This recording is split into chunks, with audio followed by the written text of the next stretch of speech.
काल पोलिसांबद्दल शिवसेनेचे आमदार संजय गायकवाड यांनी एक आक्षेपार्ह विधान केलं, त्यांच्यावर टीका केली। या संदर्भात बोलण्यासाठी आपल्या सोबत स्वतः गायकवाड साहेब आहेत। सर, काय म्हणाल? काल मुख्यमंत्र्यांनी यावर जाहीर नाराजी व्यक्त केली। नाही, त्यांची नाराजी पण वाजवी आहे आणि एकनाथ शिंदे साहेबांचा मला त्या संदर्भात फोन आला आणि खरं तर मी ज्या काही लोकांची नावं घेतली वैयक्तिक त्यांच्याबद्दल ते माझं विधान होतं। महाराष्ट्राच्या पोलिसांची कर्तबगारी किंवा त्यांचं धाडस, साहस, पराक्रम त्यांच्याबद्दल मला हा काही बोलायचं नव्हतं। त्यांच्या या सगळ्या गोष्टीबद्दल तर काही मनात शंकाच नाही, त्याचा तर आम्हाला अभिमानच आहे। पण जे मी काही वक्तव्य केलं आणि त्याच्यामुळे जर महाराष्ट्रातल्या पोलिसांना त्यांच्या काही भावना दुखवल्या असतील तर मी ती दिलगिरी व्यक्त केलेली आहे। तुम्ही म्हणताय की दिलगिरी व्यक्त केली, पण तुम्ही तुमच्या वक्तव्यावर अजूनही ठाम आहात? नाही, जे मी पर्टिक्युलर काही लोकांबद्दल जे बोललो स्थानिकच्या, त्याच्यावर मी ठामच आहे।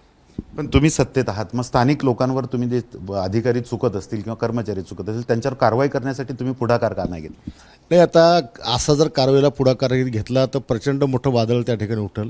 एवढं मोठं सगळं खाली चालतंय, पण आता आम्ही पण दुर्लक्ष करतो। खूप मोठ्या प्रमाणात चालतंय आणि पोलिसांची सुपारी देतात हे आम्ही बुलढाण्यात पाहून राहिलो। एकंदरीत संपूर्ण राज्यात पोलिसांमध्ये नाराजी झाली या वक्तव्यामुळे, काय संदेश द्याल पोलिसांना? नाही, कोणाला नाराज होण्याची गरज नाही। जे चांगले अधिकारी आहेत त्यांचा आम्हाला अभिमानच आहे, पण ज्या लोकांमुळे पोलीस दल बदनाम होतं ते वक्तव्य माझं त्यांच्याबद्दल होतं। शिंदे साहेबांनी काय समज दिली? आता शिंदे साहेब आमचे नेते आहेत, मोठे आहेत। आपण लहान माणसं जर काही आपल्याकडनं काही अनबॅलन्स आपण गेलो तर त्यांना मोठ्या लोकांना आपल्याला समज देण्याचं त्यांचं कर्तव्यच आहे। तर नक्कीच कालच्या वक्तव्याबद्दल मी पोलिसांची दिलगिरी व्यक्त करतो असं संजय गायकवाड म्हणतात।